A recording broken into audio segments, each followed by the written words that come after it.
মা ওখানে যাস না, মা ওর সাথে খেলিস না। আমি যদি মা হতাম আমি এমন কখনোই করতাম না। হ্যাঁ, আরে বাহ, আমি তো সত্যি সত্যি মা হয়ে গেছি।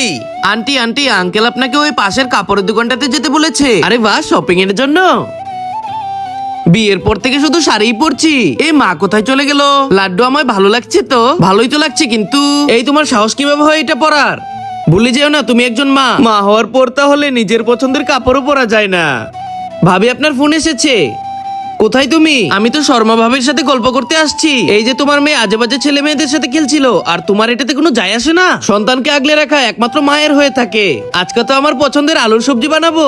না মা, আজকে আমার পছন্দের বেগুনের সবজি বানাবে। তাহলে রাতে আলুর সবজি, রাতে আমার পছন্দের ডাল বানাবে। সবার পছন্দের জিনিস বানাতে বানাতে আমি আমার নিজের পছন্দের জিনিসই ভুলে গেছি। মা, বাবা বলেছে কালকে আমরা 2 দিনের জন্য কক্সবাজার যাব ঘুরতে। আরে বাহ, 2 দিন তো অনেক আরাম করবো। মা, আমি আমার জুতা খুঁজে পাচ্ছি না, আর ব্যাগও তো গুছাতে হবে। শোনো, ঘুরতে যাচ্ছি আর মাঝপথে ক্ষুধা লাগতে পারে, তাই কিছু বানিয়ে রাখো। আরে জলদি আসো না, কি এমন কাজ করেছো যে এমন ঢং ধরে আছো? আমি কি সত্যি কিছু করিনি? এত কাজ করলাম, এগুলোর কোনো মূল্যই নেই। মাকে ভালোবাসলে লাইক সাবস্ক্রাইব করে দাও।